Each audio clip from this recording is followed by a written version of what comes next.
Assalamualaikum warahmatullahi wabarakatuh. Perkenalkan, nama saya Nikmatul Istikhoiroh dengan NIM 23031020075 dari kelas 2E Prodi Manajemen. Di sini saya akan mempresentasikan Aktiva Tetap Tidak Berwujud, yaitu salah satu materi mata kuliah pengantar akuntansi 2 yang diampu oleh Bu Wiwin Julianti. Baik, yang pertama ada pengertian aktiva tetap tidak berwujud. Aktiva tetap tidak berwujud adalah aset yang tidak memiliki bentuk fisik tetapi memiliki nilai ekonomis yang dapat memberikan manfaat jangka panjang bagi perusahaan, seperti hak paten, hak cipta atau copyright, merek dagang atau trademarks, franchise, lisensi, dan nilai jual atau goodwill. Aktiva tetap tidak berwujud diakui dalam laporan keuangan ketika perusahaan dapat menunjukkan manfaat ekonomis masa depan dari aset tersebut dan memiliki biaya yang dapat diukur dengan andal. Pengukurannya bisa kompleks, seringkali memerlukan estimasi tentang masa, manfaat, dan potensi penghasilan. Berikut ada beberapa manfaat dari aktiva tidak berwujud, yaitu yang pertama, membangun keunggulan kompetitif.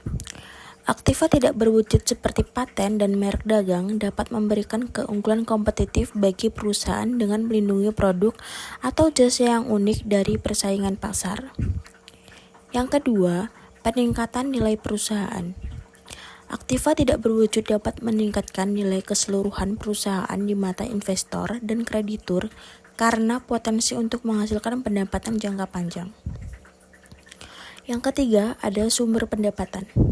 Aktiva seperti hak cipta dan paten dapat menjadi sumber pendapatan melalui lisensi atau royalti. Yang keempat, ada pengakuan merek. Merek dagang dan nama dagang membantu dalam membangun pengakuan merek yang dapat meningkatkan kepercayaan dan kesetiaan pelanggan. Yang kelima, ada pengembangan strategis. Perusahaan dapat menggunakan aktiva tidak berwujud untuk mengembangkan strategi baru dan memasuki pasar baru melalui lisensi atau aliansi strategis. Yang keenam, ada kemampuan adaptasi pasar. Dengan memiliki aktiva tidak berwujud, perusahaan bisa lebih mudah menyesuaikan diri dengan perubahan dalam permintaan pasar dan tren teknologi. Yang ketujuh, ada efisiensi operasional.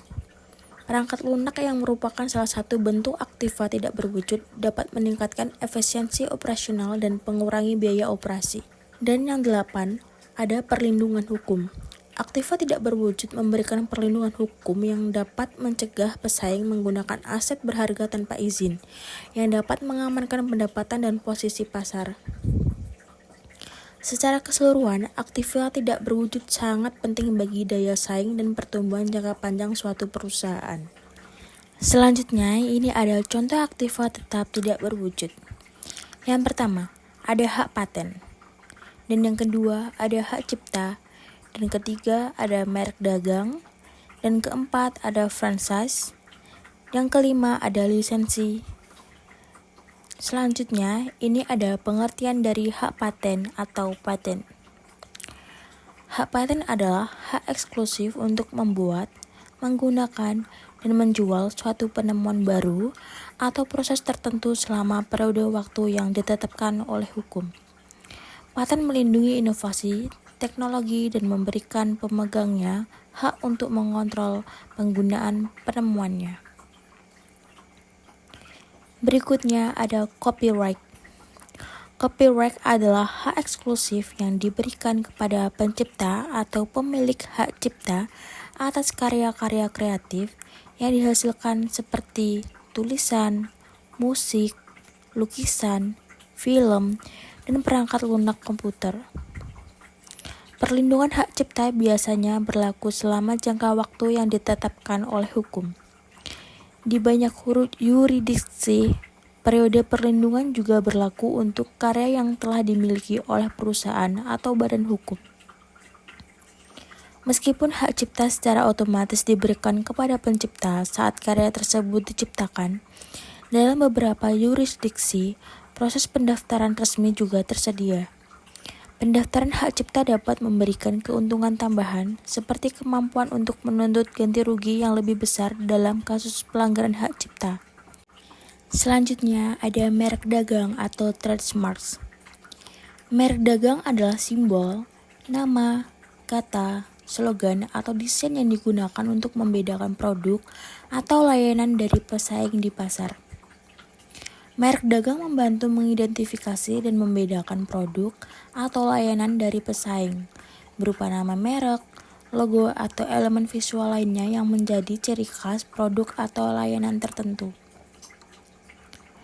Pemegang merek dagang memiliki hak eksklusif untuk menggunakan merek dagang tersebut dalam aktivitas bisnis mereka dan dapat menuntut ganti rugi jika terjadi pelanggaran. Merek dagang yang kuat dapat memiliki nilai ekonomis yang baik bagi perusahaan. Merek yang dikenal luas dan memiliki reputasi yang baik dapat meningkatkan daya tarik dan membantu dalam mempertahankan serta meningkatkan pangsa pasar. Dan dapat juga menaikkan nilai jual untuk produk atau layanan yang ditawarkan oleh perusahaan.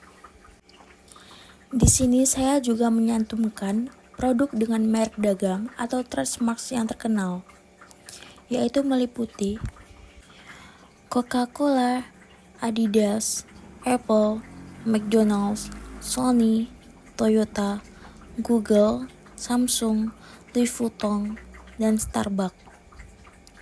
Masing-masing merek tersebut mempunyai keunggulan tersendiri dari produk pesaing.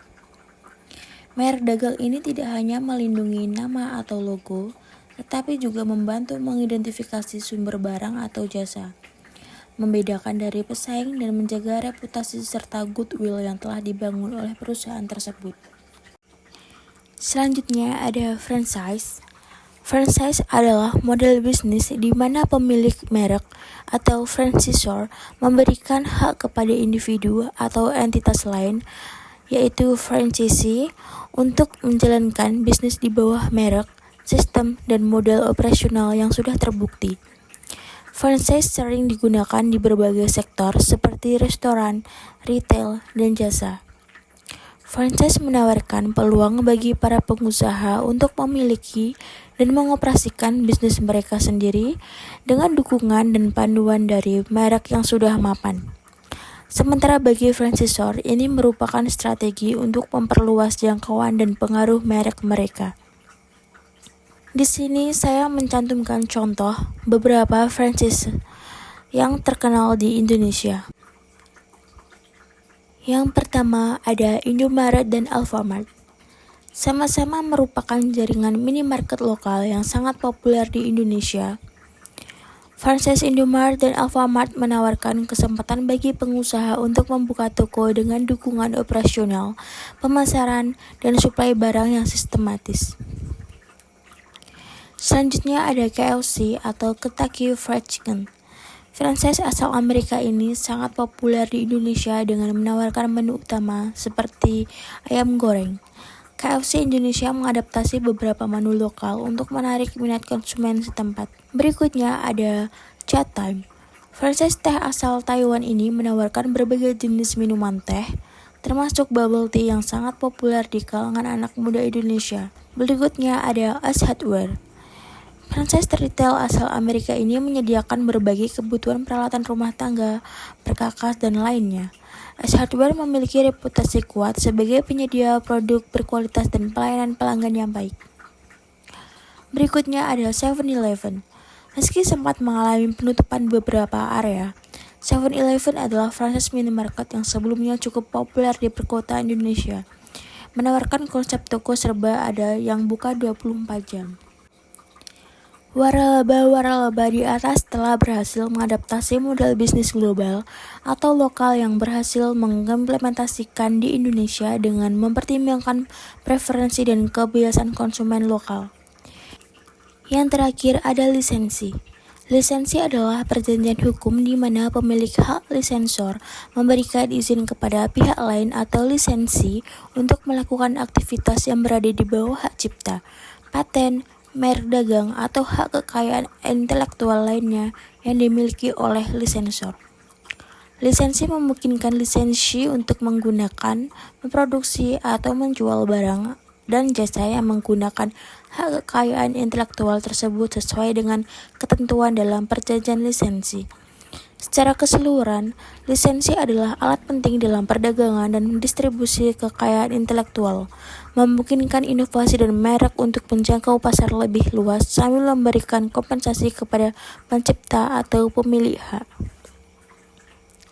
Kesimpulannya, aktiva tetap tidak berwujud adalah aset non-fisik yang dimiliki oleh suatu bisnis yang memberikan manfaat ekonomis jangka panjang dan merupakan bagian penting dari nilai keseluruhan perusahaan. Aktiva tetap tidak berwujud merupakan komponen vital dari banyak bisnis modern, seringkali membentuk dasar dari keunggulan kompetitif dan low inovasi. Manajemen yang efektif atas aktiva ini memerlukan pemahaman yang baik tentang aspek hukum, ekonomi, dan pasar yang relevan. Sekian presentasi dari saya. Apabila ada perkataan atau tulisan yang tidak berkenan, mohon dimaafkan. Wassalamualaikum warahmatullahi wabarakatuh.